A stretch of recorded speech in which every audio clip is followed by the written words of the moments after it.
Good morning everyone. So it's me again. So early morning as ito ang ating parang full-time hobby.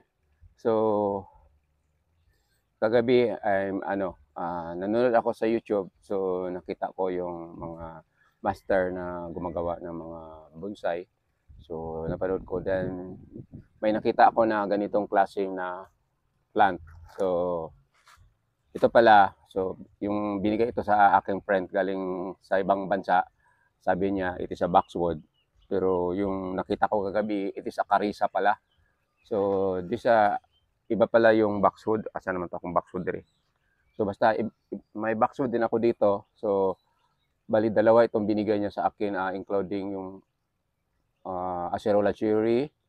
Then basta marami siyang binigay sa akin mga matawag natin mga bonsai material. So this carissa, it's naitanim ko pero biglang nawala, kaya kaninang umaga try ko iniikot o umiikot dito sa paligid. So nakita ko pero it seems na wala na sa ano sila. Tapos hinay kay magtubo. So ang gawin ko nito is this one here. Try ko ilipat to another pot. Kung may makakita akong mga bakanting pot dito, then this one here, gawin kong cascade. Try kong magawa nitong cascade. So, pero kailangan mag-ingat ako dito because nano siya tunok. May tinik ito malapit sa edge ng dahon. So, kung tingnan niyo, it look like what is called Ficus nana. But it is not. It is carissa. Then, makain daw yung bunga nito. Hindi ko alam. Hindi pa ako nakasubok kumain. So, this one here, gawin ko itong cascade. Then, pinakasimple lang ang gawin ko.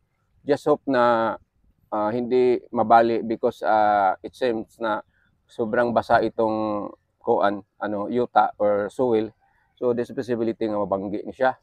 So ngayon ito na lang ang i-share ko. Try ko make or gawing maiksi yung video ko para mabara. Saan ito akong yuta?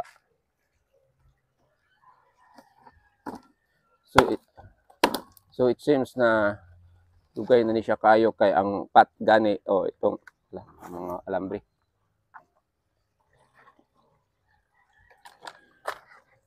Itong pat na buak na.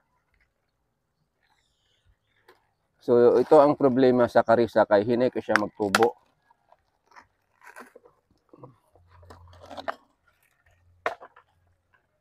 So ito ang itsura niya. Then para hindi siya madisturbo, ako rin siya scripon o gamay, tapos ilagay ko na dito. Yan. So cascade na. Then may tatanggalin ako dito kasi di man ko expert. So try ko kung anong magagawa dito yung isa, itong maliit. Try ko ihiwalay muna, hindi tatanggalin. Then after, if lumalabas nga hindi maganda, tanggalin ko na lang.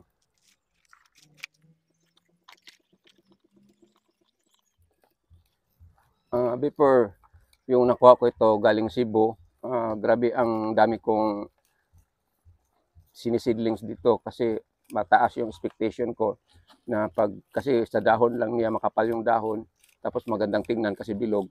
Expectation ko nga dali siya magtubo. Then later on, for how many years, kasi nakuha ko ito back to 1983 pa. So just imagine kung ilang taon yung isa, yun ang mother plant ko. That is 1980s pa yan. So mga around ilang years na. So matagal na, tapos yun ang itsura, hindi man lang nagtubo. So alam ko may marami din na nakatanim ng ganito. So alam din nila, iba siguro ang pangalan sa kanilang lugar. Basta natuklasan ko ito sa YouTube is Carissa daw.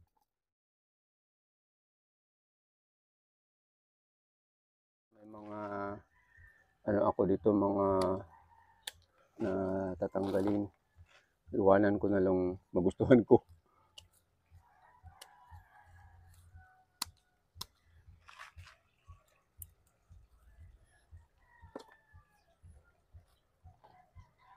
So dito ang front ko sa area ko. So itong banda, iangat ko ito. If ever hindi maganda, balik sa mag-experiment na naman. So mabuti na ito kasi nakakapa na siya daan. So ito na lang sa taas yung ko. I-bend para maging maiksi yan.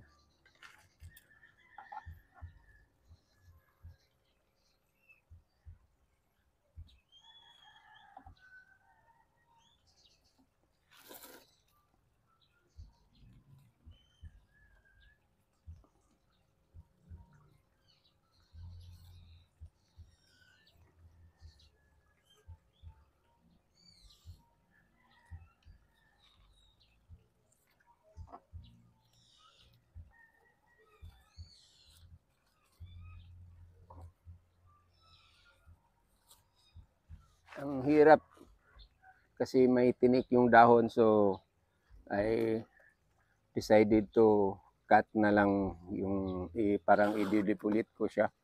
Kasi pag mag-wire ako, magkasamad-samad ta. Anyway, just hope na magsalingsing rin siya. So I just cut it here. And also here. Ito naiwan. Baba na lang yan.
So itong paggawa ko is lang, sa kakayahan ko lang. So if ever hindi maganda, ay usubo na pod.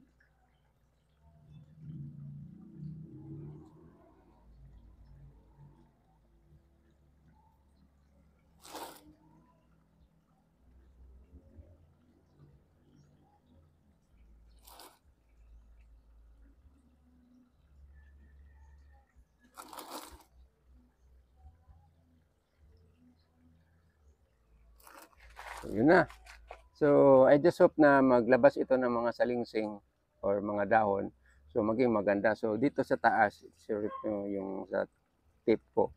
So, ang gawin ko is tanggalin ko itong mga dahon kasi ano naman ito, kanang mga daan na ba. Then dito sa, ito ang pinakalas ko sa baba, paganyan ko na lang ng konti. So, ito lang ang makakaya kong gagawa sa aking karisa na ginawa kong cascade. So, I just hope na maging maganda ito pag magtubo na ito ng mga dahon. So, update ko lang kayo if ever maging maganda ito. Kung pangit, hindi na ako mag-update. Anyway, so ito lang ang kakayahan ko sa paggawa ko ng cascade na karisa. So, may bonsai materials nga natagpuan ko doon sa likod.